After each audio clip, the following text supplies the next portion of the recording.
U.S. President Donald Trump's tariffs on Canada are now in effect, with Trump adding a new reason to his tariff rationale list. The people in Canada or Mexico, if they're going to build car plants, the people that are doing them are much better off building here because we have the market. We're the market where they sell the most.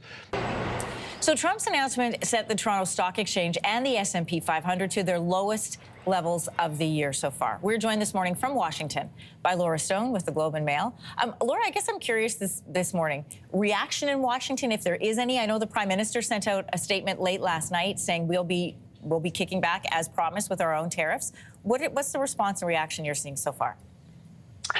Good morning, Anne-Marie. I think that depends who you're talking to. Certainly within the Trump world or the Trump orbit, there is praise for this because they have always kind of pushed economic dominance over Canada and Mexico and China now, which has been brought into this tariff fight. And you can see kind of a rallying around bringing these types of manufacturing jobs back to America and dismissing how integrated the industries and the supply chains are. You've heard so much concerns from within the auto industry, from within unions, from within workers, just about how devastating these kinds of tariffs will be, particularly for the auto industry, when you think about how many times the parts cross over the border. And you saw Mr. Trump there in his remarks yesterday, basically dismissing all that and saying, you won't be punished anymore if you invest in our country and build only in America. I think on the other side of the spectrum, though, with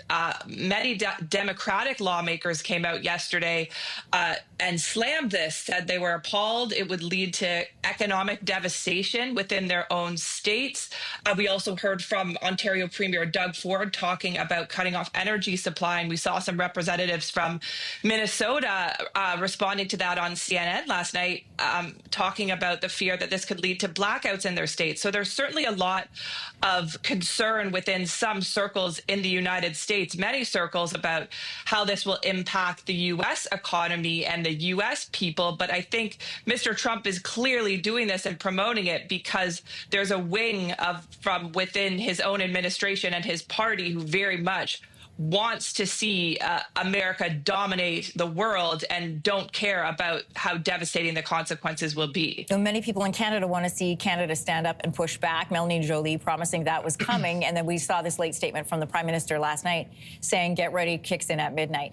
Our retaliatory tariff plan first was announced in February. It starts with this round of the first tranche of $30 billion in tariffs. It'll then be followed by a second round of $125 billion. How could Trump's shifting reasons for imposing tariffs affect our response?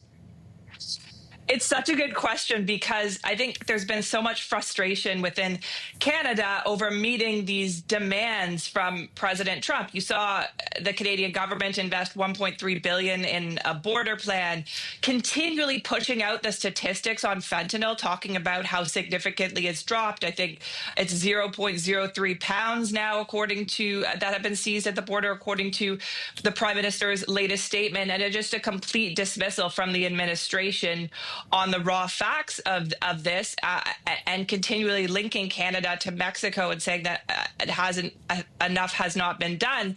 Now, with this kind of opening up the can of worms regarding the auto sector, it does seem like Canada and Mexico will never be able to meet Trump's demands at this point, are renegotiating in good faith. And so I think the approach from the Canadian government has been to try and keep a calm and steady hand throughout this. Mr. Trudeau has responded previously. As you mentioned, he laid out Canada's tariff plan, and that has not changed. Now they're going to go ahead of it. And look, there's always talks going on behind the scenes.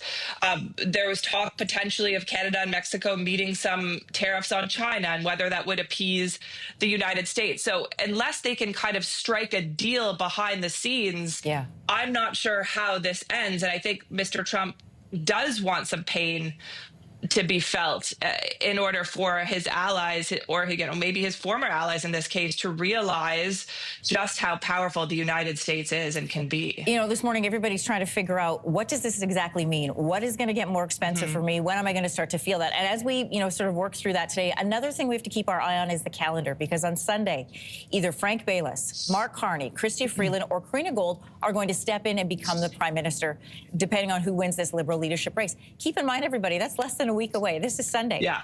So how could needing to respond to the tariffs, we look ahead to, we'll have a new Prime Minister a week from today. And then what does that look like in terms of negotiation? And what does that look like in terms of a possible election when we look ahead to the end of March?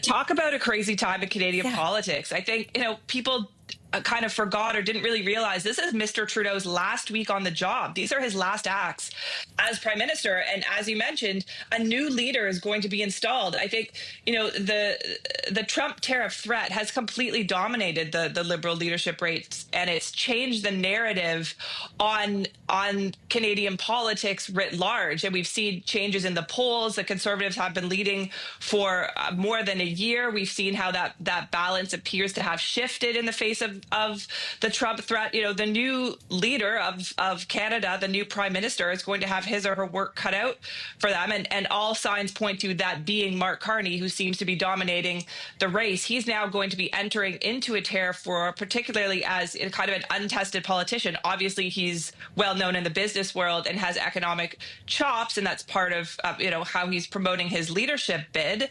But he is now going to have to kind of staff up a Prime Minister's office, get ready potentially for an election. We're hearing lots of kind of chatter in political circles that Canada will be plunged into an election sooner rather than later, all kind of framed around this debate of who is best placed to handle Donald Trump and his administration. So I think it's going to be a whirlwind couple of months in Canadian politics as the country prepares for how to handle Trump, not only just now in this tariff threat, but in whatever comes our way over the next year or two. Just another manic Monday. This Monday, we're at a trade war with the U.S. Next Monday, we'll have a new Prime Minister. Unbelievable times. Laura Stone with the Globe and Mail. Thanks for joining us from Washington. Thanks so much. If you like that video, make sure to subscribe to the Your Morning YouTube feed, where you can find all kinds of new content posted every weekday morning.